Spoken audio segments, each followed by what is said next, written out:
You think family will always have your back until they steal everything you've saved your entire life. I used to believe nothing could break the bonds of blood until the day I discovered my mother and stepfather had secretly drained my savings account. $187,000. Gone. They thought they'd gotten away with the perfect betrayal, but what they didn't know was that a secret letter from the past was about to change everything. This is the story of how I got my revenge, and how my dead father saved me from beyond the grave. My name is Rachel Walker, and until 2 years ago, I believed I had the perfect family foundation. At 32, I'd built a successful career as a senior software engineer at Blue Peak Systems, one of Portland's most prestigious tech companies, but everything I'd accomplished, every principle I lived by, came from one person, my father, Thomas Walker. Dad wasn't just a father, he was my mentor, my compass, my definition of integrity. He'd built Walker Construction from nothing, starting with a single truck and a toolbox, eventually growing it into one of Oregon's most respected construction firms. Every evening after dinner, he'd take me to his workshop in the garage, teaching me to measure twice and cut once, to respect the value of hard work, and most importantly, to save for tomorrow. "Rachel," he'd say, his calloused hands steady on mine as he guided me through cutting a piece of oak. "Money isn't about being rich, it's about being prepared.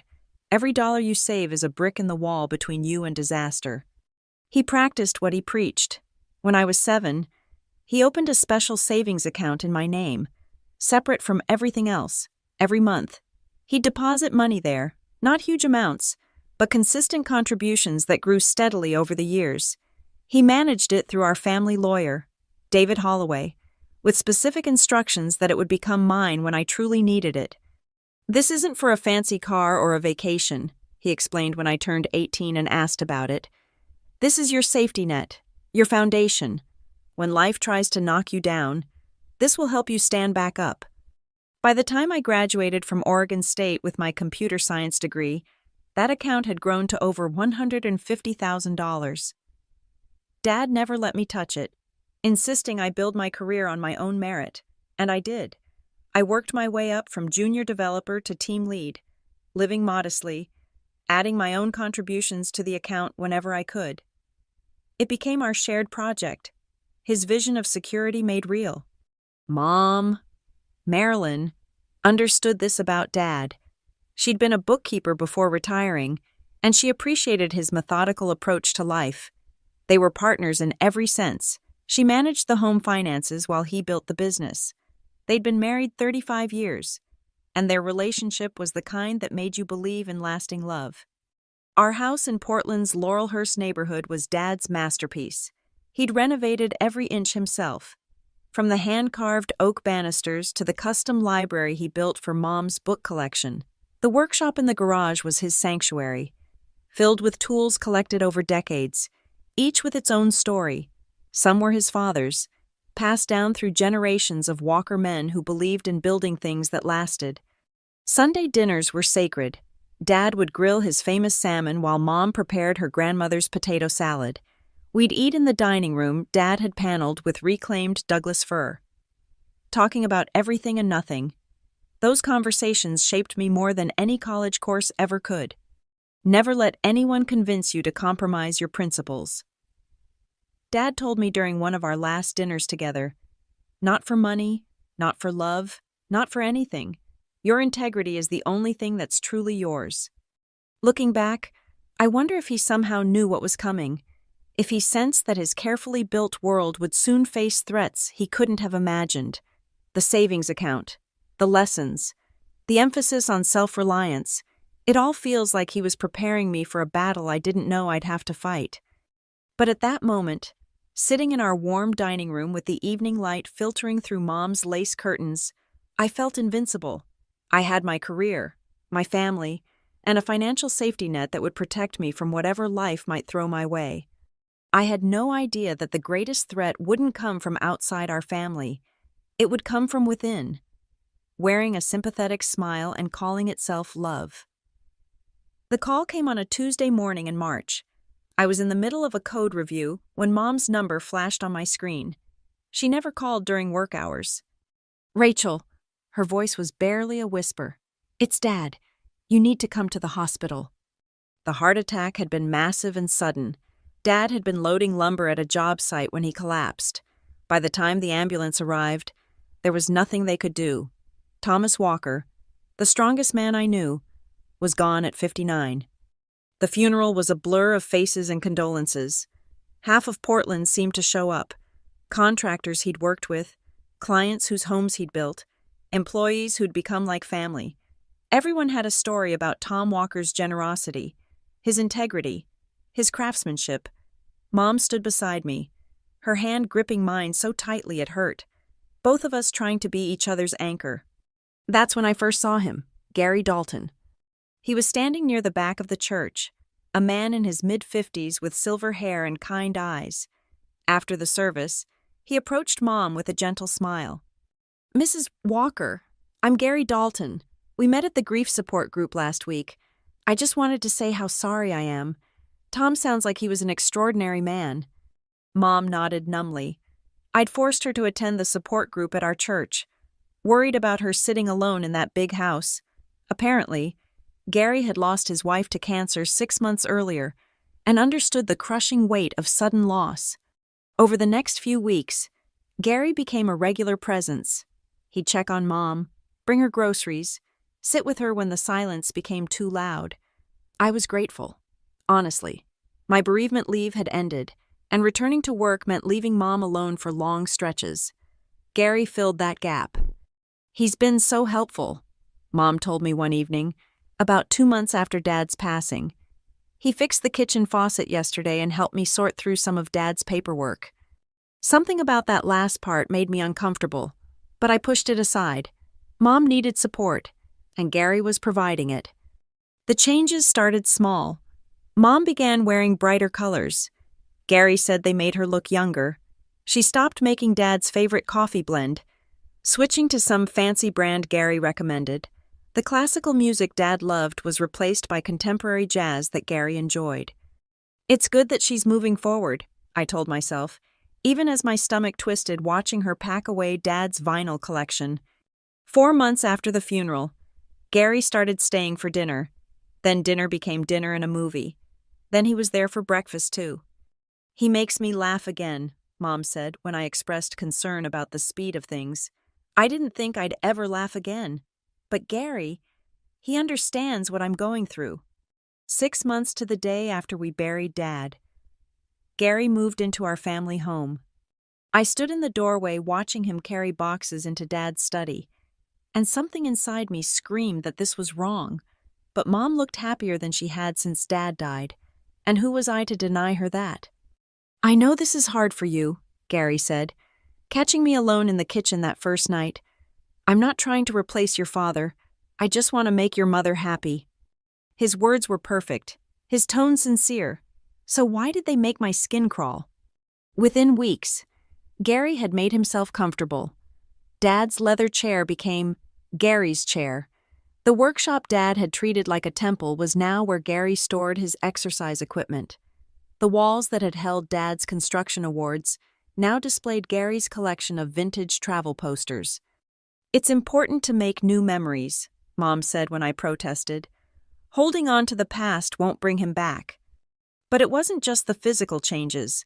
Gary had opinions about everything. How Mom should invest Dad's life insurance, which contractor should handle house repairs, even suggesting Mom might want to update her will just to be safe. "Gary has experience with financial planning," Mom explained when I questioned his involvement. His wife's estate was quite complex, and he learned so much going through that process. I wanted to scream that Dad had left everything in perfect order, that we had David Holloway for legal matters, that we didn't need Gary's help. But Mom looked at Gary like he'd saved her from drowning, and I couldn't bear to be the one to push her back under. The day Gary suggested selling Dad's truck, "It's just depreciating in value sitting there," was the day I knew I'd lost my mother to this stranger. She agreed without hesitation, as if that truck hadn't been Dad's pride and joy, as if he hadn't taught me to drive in it. as if it was just another asset to liquidate. I should have fought harder, should have seen what was coming, but I was grieving too, trying to hold myself together while watching my childhood home transform into something unrecognizable. The discovery happened by accident. I'd been reviewing my finances, preparing for tax season, when I decided to check the savings account Dad had set up for me. It had been almost a year since his death, and with the emotional chaos of everything, I hadn't looked at it once. Dad had always managed it through David Holloway anyway, and I'd assumed it was safely growing as always. The login screen seemed normal. My credentials worked fine, but when the balance appeared, my heart stopped. $2,047.32. That was it. $187,000 gone. Only a pathetic remainder left, probably to keep the account technically active. My hands shook as I clicked through the transaction history. There it was, in black and white, a series of large withdrawals over the past 3 months. $50,000 here, $30,000 there, another $40,000. All of them authorized, according to the bank's records, all of them signed by Marilyn Walker. I drove to the house in a fury I'd never experienced before. Mom was in the kitchen, humming while preparing lunch. Gary sat at Dad's place at the table, reading the newspaper like he owned the world. "We need to talk," I said, my voice trembling. "About my savings account." Mom's face went pale. Gary lowered his newspaper slowly, and I saw something in his eyes. Not surprise, but calculation. "Sweetheart," Mom began, wringing her hands, "we were going to tell you—" "Tell me what? That you stole almost $200,000 from me?" "It's not stealing," Gary interjected smoothly. "We're family. We needed to make some urgent repairs to the house, and I'm starting a consulting business. It's an investment in our future." "Your future?" I couldn't believe what I was hearing. "That was my money. Dad set it up for me." "Your father is gone," Gary said, his kind mask slipping slightly. "This family has new priorities now. The house needed a complete renovation. The foundation had issues. The roof was failing. The house was perfect. Dad maintained everything meticulously." Mom finally spoke up, her voice small. "Rachel, please understand. Gary knows about construction. He said the house was in worse shape than we realized, and his consulting firm, it's going to be very successful. We'll pay you back with interest." I looked at the woman who raised me, who taught me right from wrong, who used to read me bedtime stories about honesty and integrity. She couldn't meet my eyes. "You forged my signature? Or did you use the power of attorney Dad gave you for emergencies?" Silence. "It was technically still in effect," Gary said, as if that explained everything. "Your mother had full legal authority to access the account. Over the next week, I uncovered the full extent of their deception. Gary's consulting firm, Dalton Construction Consulting, was registered using my money as startup capital. The urgent house repairs included a complete kitchen remodel with luxury appliances, converting Dad's workshop into a home gym, and installing a hot tub in the backyard. But the worst part was discovering Gary had been planning this for months. I found receipts dated just weeks after he'd moved in. Researching contractors, getting estimates.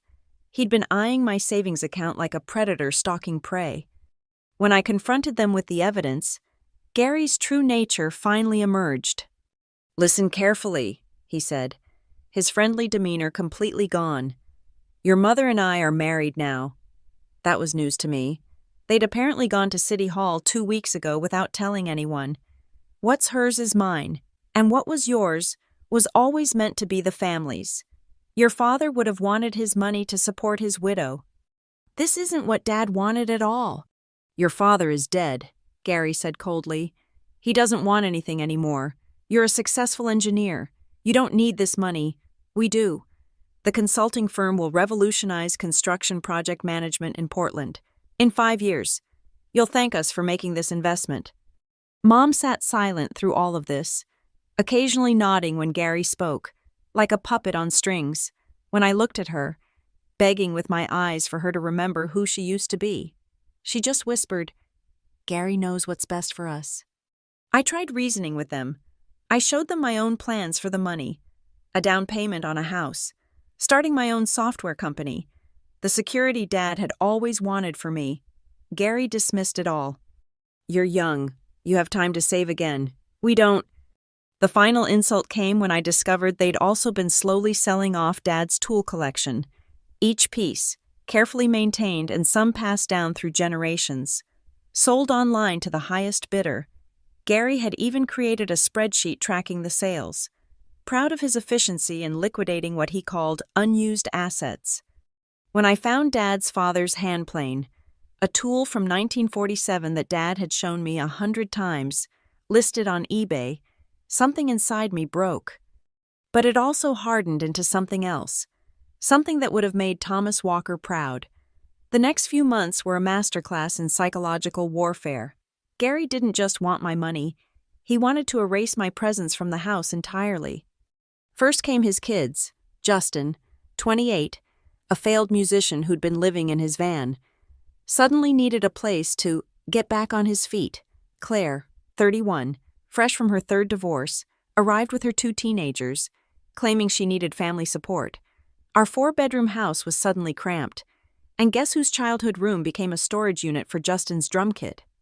"Family takes care of family," Gary announced at dinner, which I was no longer welcome to attend unless I adjusted my attitude. They changed the locks on Dad's workshop. When I protested, Gary produced a rental agreement. He was leasing it to a friend for $500 a month. Money that went straight into his consulting firm. The tools that hadn't been sold were boxed up and shoved into the corner of the garage, many of them already showing rust from improper storage. Mom became unrecognizable. She parroted Gary's words, defended his every decision, and looked through me like I was a stranger when I tried to talk to her alone. When I showed her photos of our old family dinners, trying to remind her of who we used to be, she actually said, "I was living in the past then. Gary helped me see that." The gaslighting was relentless. Gary would move my things when I visited, then deny touching them. He'd tell relatives I was having financial troubles and was jealous of Mom's happiness. He even suggested to Mom's book club that I might be struggling with Dad's death in unhealthy ways and needed professional help. "Rachel's been so aggressive lately," I overheard him telling our neighbor. "We're worried about her mental state. Grief can do terrible things to people." The community began to distance themselves. People who'd known me since childhood now avoided eye contact at the grocery store. The church Mom and I had attended for years somehow got the impression I was trying to steal from my poor widowed mother and her new husband. When I discovered Gary had convinced Mom to start proceedings to remove me as a beneficiary from her will, "Just until you're in a better mental space, sweetheart," I knew I needed help. David Holloway's office hadn't changed in 20 years. The same oak desk, the same law books, the same photo of him and Dad fishing on the Columbia River when I walked in. He stood up immediately, concern etched on his weathered face. "Rachel, I've been hoping you'd come see me. I've heard some concerning things." I told him everything, the stolen money, the forged signatures, Gary's takeover of the house, Mom's complete transformation. David listened without interrupting, occasionally making notes on a yellow legal pad. When I finished, he leaned back in his chair and studied me for a long moment. "Your father was my best friend for 30 years, he said finally. "He was also one of the smartest men I knew. Do you really think he didn't prepare for something like this?" My heart skipped. "What do you mean?" David walked to his safe, spinning the combination with practiced ease. From inside, he pulled out a thick envelope with my name written on it in Dad's distinctive handwriting. "Your father gave me this about a year before he died. His exact words were, 'If anything happens to me, and Rachel finds herself in a situation where family becomes the enemy, give her this, but only if she comes to you herself, and only if it's serious enough that she needs ammunition, not just support.'" I stared at the envelope. He knew? "He didn't know exactly what would happen," David said. "But he knew your mother was vulnerable to manipulation. He saw it in small ways over the years, how she'd defer to strong personalities, how she avoided conflict.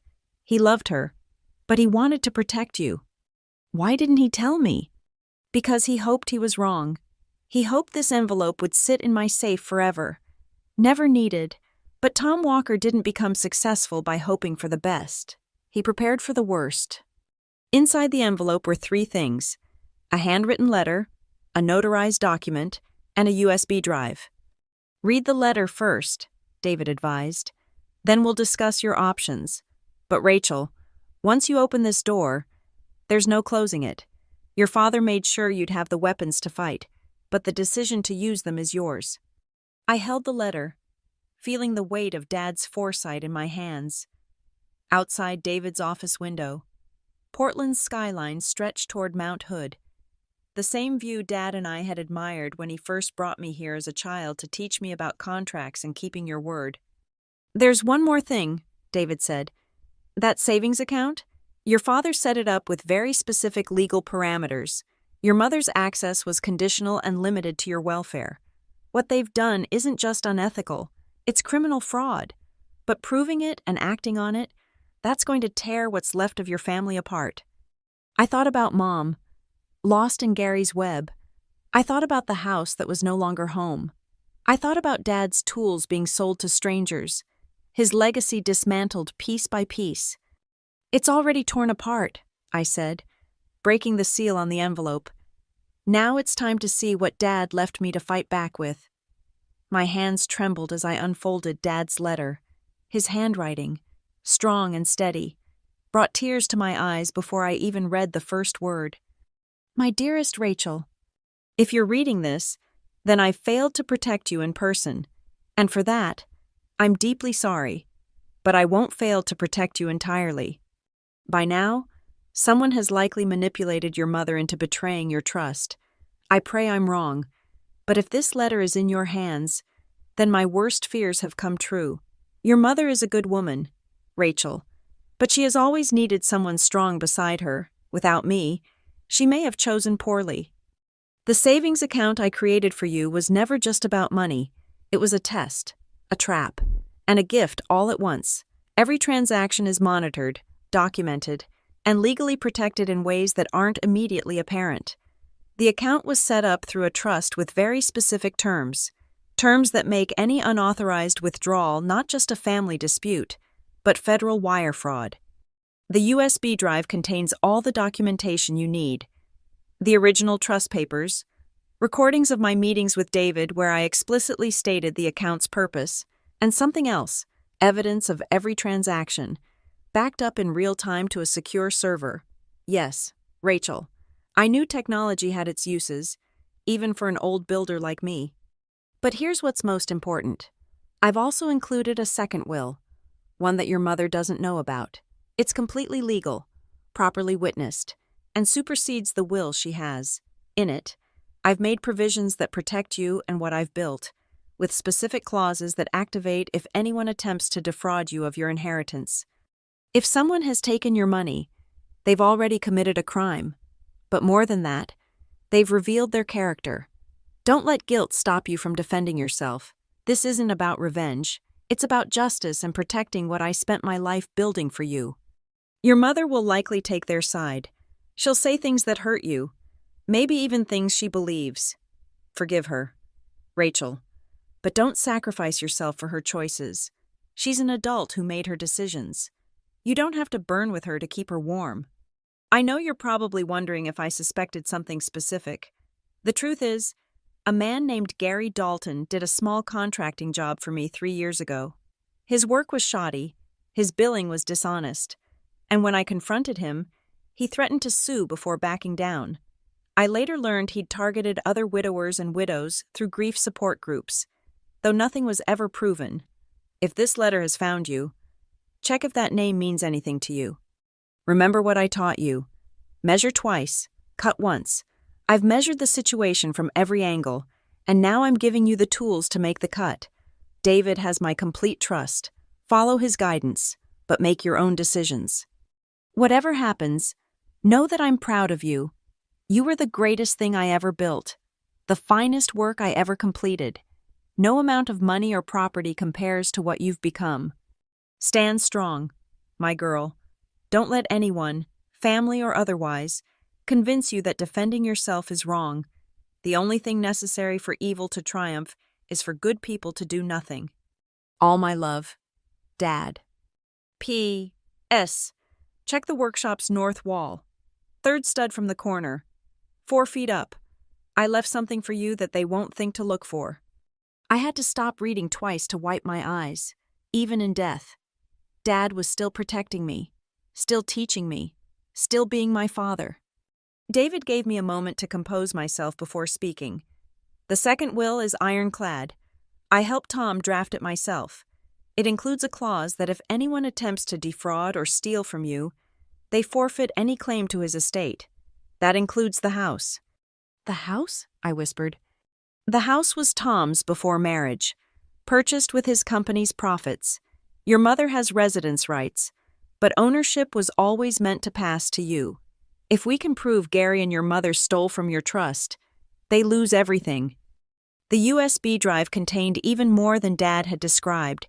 There were spreadsheets documenting every deposit he'd made, emails to David confirming the trust's purpose, and even a video he'd recorded explaining exactly what the money was for and why no one, including Mom, had the right to touch it without my explicit consent. But the most damaging evidence was a background check on Gary Dalton. Dad had hired a private investigator after their interaction. Gary had been married 3 times before, each wife a widow or divorcee with assets. Each marriage had ended after the money ran out. There were complaints filed in 2 states, though he'd always managed to stay just inside the law. Your father knew Gary might target your mother if something happened to him, David explained. He couldn't prevent it without destroying your mother's trust in people entirely, but he could make sure you had ammunition if Gary succeeded. What about the postscript? I asked. The workshop wall? David smiled sadly. Tom told me about that. He said if things got bad enough that you needed the letter, you should have something that was just yours, something they couldn't take or taint with legal battles. That evening, I waited until Gary and Mom were at his son's band practice, a terrible noise pollution incident they called a concert. The workshop lock had been changed, but Dad had taught me how to remove a window properly without damaging it. Inside, everything was wrong. Gary's exercise equipment sat where Dad's table saw had been. Mirrors covered the walls where tools once hung, but the north wall was unchanged, hidden behind a rack of Gary's protein supplements. Third stud from the corner, 4 feet up. I knocked gently and heard the hollow sound of a hidden space.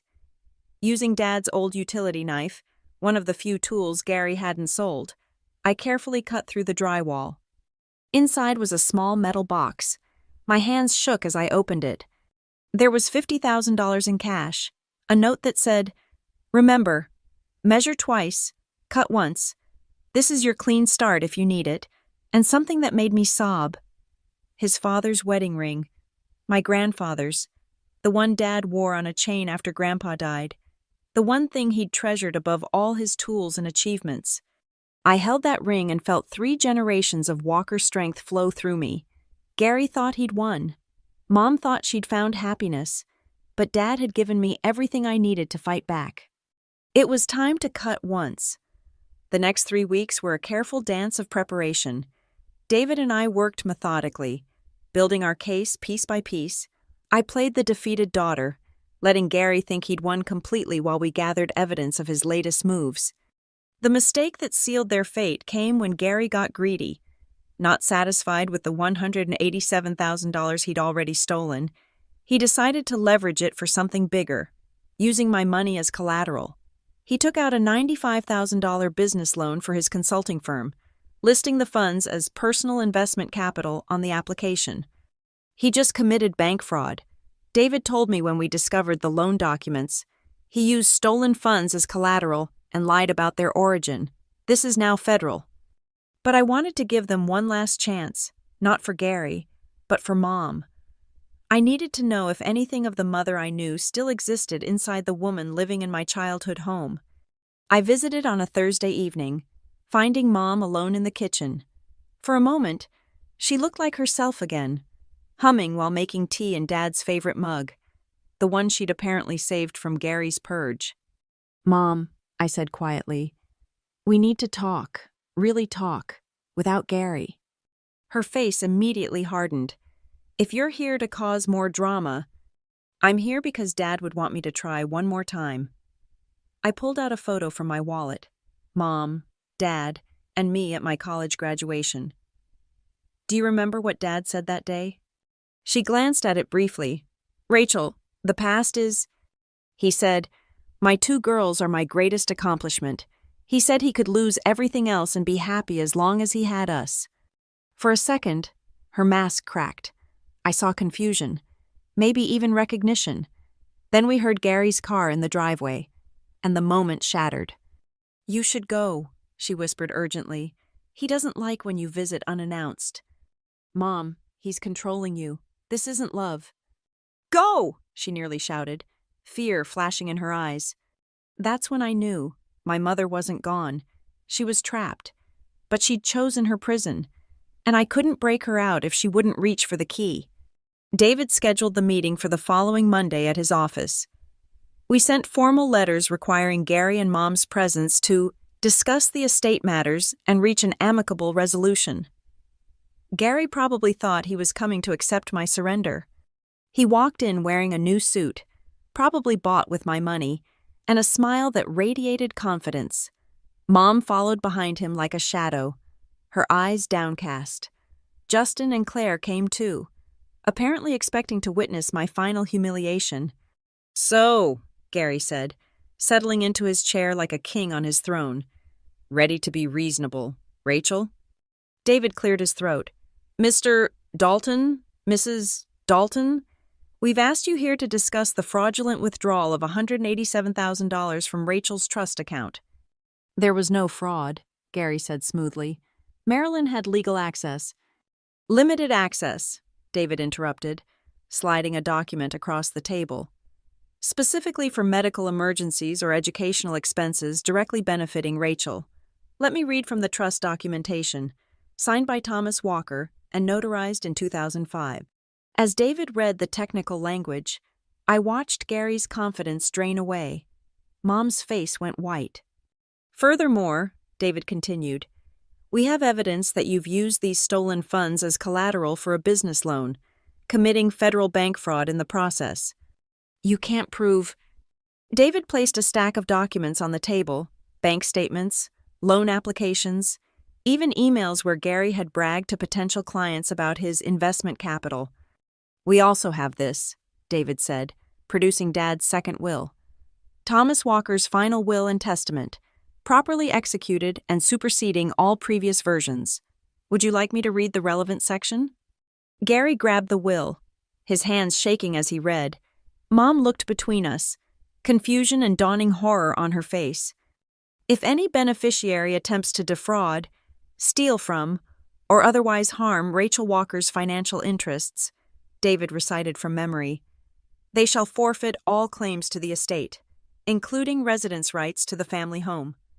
This is blackmail, Gary shouted, standing up so fast his chair fell backward. No, I said, speaking for the first time. This is justice. You have 2 options.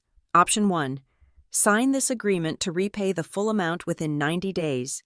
Surrender any claim to Dad's estate and leave the house immediately. Option 2, we file criminal charges for wire fraud, bank fraud, and elder financial abuse, because yes, manipulating a grieving widow counts. Mom would never let you, Claire started. Your mother is a victim here too, David said firmly. The criminal charges would be against Mr. Dalton primarily, though Mrs. Dalton could face charges as an accessory. Mom finally looked up at Gary, and I saw the moment she truly saw him. Not the savior who'd rescued her from grief, but the predator who'd used her pain to rob her daughter. You said the money was just sitting there unused, she whispered. You said Rachel didn't need it. You said... Shut up, Marilyn, Gary snapped, and everyone in the room froze.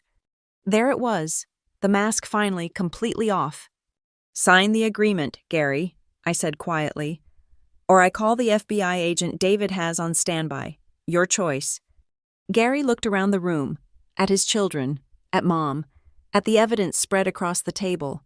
He must have seen checkmate in every direction.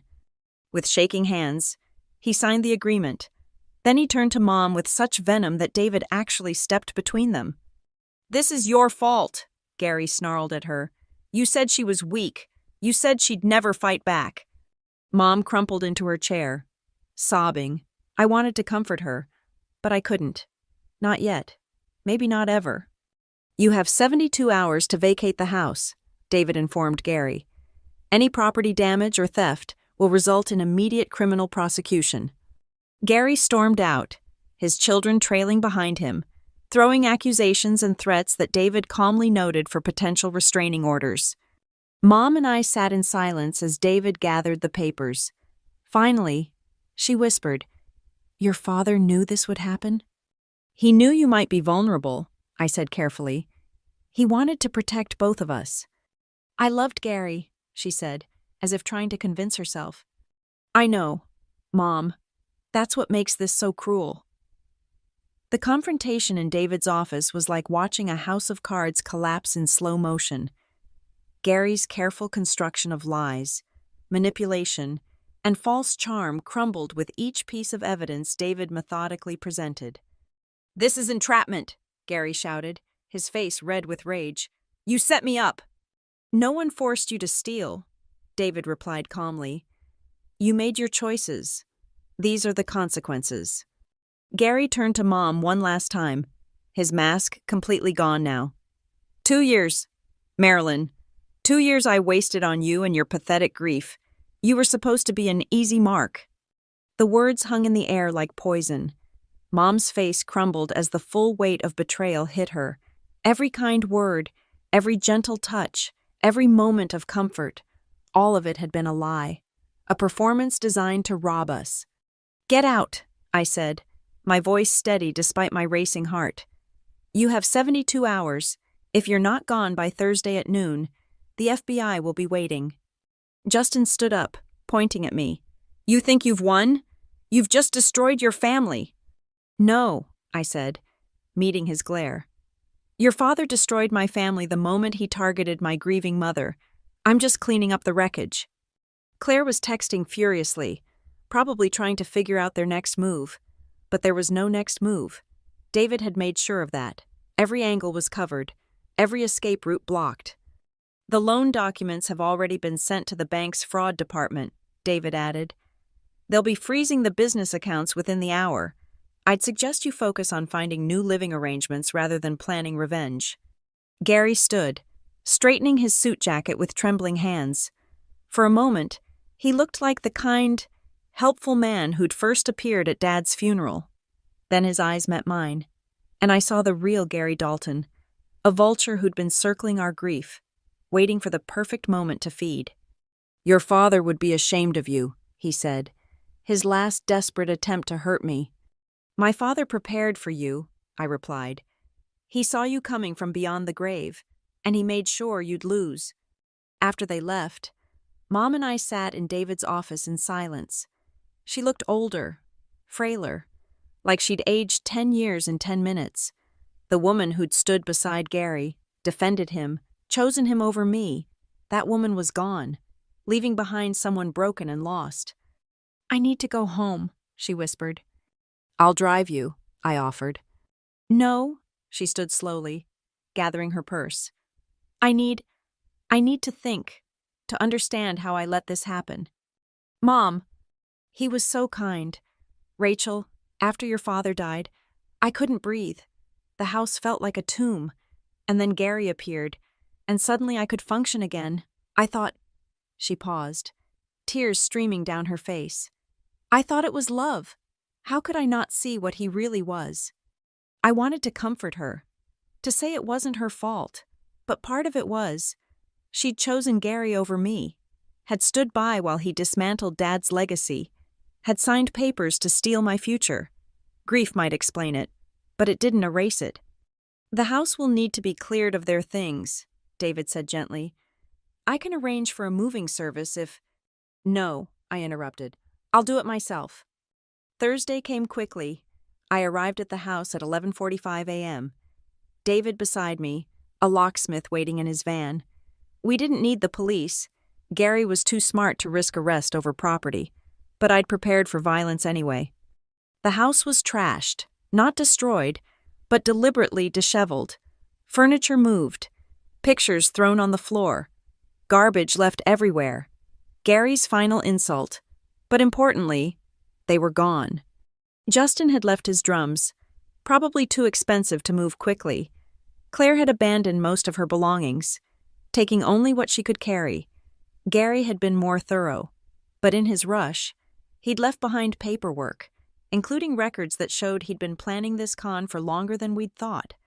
In what had been Dad's study, I found a notebook, Gary's handwriting, dating back to before Dad's death. He'd been researching our family, noting Dad's heart condition, Mom's dependence, my work schedule. We'd been selected, studied, and targeted like prey. "My God," David said, reading over my shoulder. He was hunting. The worst discovery was in Mom's room, a life insurance policy on her, taken out 6 months ago, with Gary as the beneficiary, the premium payments traced back to my stolen money. "He was going to kill her," I said, the reality hitting me like ice water. Once the money ran out, he was going to kill her. David immediately photographed everything. "This changes things. We need to contact the police." As we worked to document and clear the house, I found myself in Dad's workshop. Gary's exercise equipment was gone, leaving empty spaces where Dad's tools had lived. But the walls remained, still holding the pencil marks where Dad had measured boards, still smelling faintly of sawdust and possibility. I ran my hand along the workbench Dad had built, remembering his patient lessons. Measure twice, cut once, Rachel, in carpentry and in life. I'd measured Gary correctly. The cut had been clean and precise. Dad would have been proud. That evening, I stood in the empty house, my footsteps echoing in rooms that had once held so much life. Mom was staying with her sister, unable to face the house yet. We hadn't really talked since the confrontation. I didn't know if we ever would, not the way we used to. But the house was free. Dad's legacy was protected, and somewhere, somehow, I felt him nodding his approval. The money would be returned, though it would take time. The house would be restored. The tools Gary had sold were gone forever, but I'd kept the most important thing, the knowledge Dad had given me, the strength he'd built in me, and the proof that even death couldn't stop him from protecting his daughter. Standing in his workshop, wearing his father's ring on a chain around my neck, I made a promise. I would rebuild, not just the workshop or the house, but everything Gary had tried to destroy, and this time, I'd build it stronger. 6 months have passed since Gary Dalton slithered out of our lives, and I'm standing in Dad's rebuilt workshop, running my hand over a restored workbench. The money came back in installments. First a wire transfer of $50,000 from the frozen business accounts, then monthly payments enforced by the court. We'll have it all back within the year, plus interest and penalties. Gary's consulting firm collapsed within weeks. Without my stolen capital and with fraud investigations mounting, he couldn't maintain the facade. The last I heard, he was facing federal charges in 2 states. Justin and Claire disappeared into whatever holes they'd crawled from. The life insurance policy on Mom became evidence in an attempted murder investigation.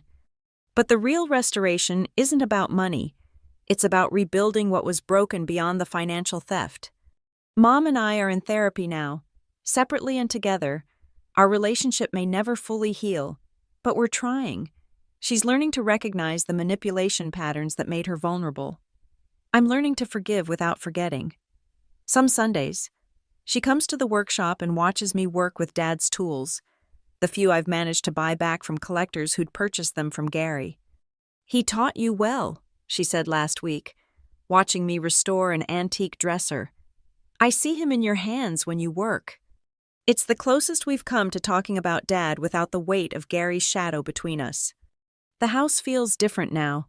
I've moved back in, not to reclaim my childhood, but to honor what Dad built. His study is mine now, though I've kept his desk exactly as he left it. The workshop has new tools alongside the old ones I've recovered. Some evenings, I swear I can feel him there, nodding approval at a particularly clean joint or a well-measured cut. David Holloway became more than just our lawyer through this. He became the uncle I never had. He told me stories about Dad I'd never heard, adventures from their younger days, the dreams Dad had for me that he'd shared only with his best friend. "Your father always said you were his masterpiece," David told me one evening. "Not the business, not the house, you. He'd be so proud of how you handled this." The most unexpected development came 3 months ago. While going through Dad's business papers, I found contracts for 5 families whose homes he'd built at cost because they couldn't afford more. Each contract included a clause: if they ever could afford it, they should help another family in need. All 5 families showed up when word spread about what Gary had done. They offered support, shared their stories, and reminded me that Dad's legacy wasn't just in wood and nails, it was in the lives he'd touched. One of them, Marcus Chen, owned a hardware store. He'd been tracking down Dad's tools from online sales, buying them whenever he could. Last week, he returned 17 pieces, including the hand plane that had belonged to my grandfather. "Your dad gave me a chance when no one else would," Marcus said. "This is the least I could do." I've started teaching woodworking classes in the workshop on weekends. Young people, mostly, who want to learn a trade. I tell them what Dad told me. Measure twice, cut once, build things that last, and always keep your word.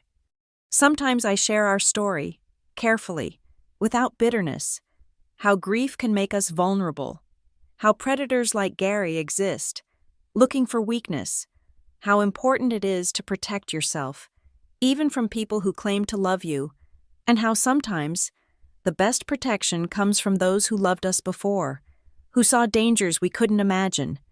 The empty spaces Gary created are slowly filling with new life, not replacements, but evolution. The workshop has new projects. The house hosts Sunday dinners again. Smaller, quieter, but real. Mom sometimes joins, though she's still finding her way back to herself. Last week, I found one of Dad's old notebooks in a drawer Gary had missed. Inside was a sketch for a rocking chair he'd planned to build for his future grandchildren. Below it, he'd written, "For Rachel's kids someday, build with love, build to last."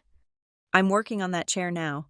Each cut measured precisely, each joint fitted perfectly. It's not just woodwork, it's a promise that despite the Garys of this world, despite betrayal and loss and the theft of trust itself, we can rebuild. We can create something beautiful from the wreckage. Dad was right about that savings account. It wasn't about the money. It was about being prepared, about having the tools to fight back when someone tries to tear down what you've built.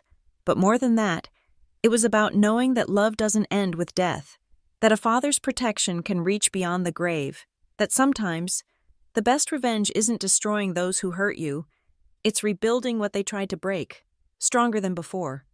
I run my hand over the rocking chair's smooth arm, feeling the grain of the oak, remembering Dad's hands guiding mine. Gary thought he'd won by stealing our money. He never understood that what Dad left me couldn't be stolen. The knowledge, the strength, and the absolute certainty that I was loved enough to be protected, even from beyond. Measure twice, cut once, build things that last. I'm still building, Dad, and it's going to last forever. Thank you so much for listening to my story. I'd love to know where you're listening from. Please share in the comments below so we can connect. If this story resonated with you, please subscribe to the channel and share your own thoughts and experiences. Your stories matter too, and this community is here to listen.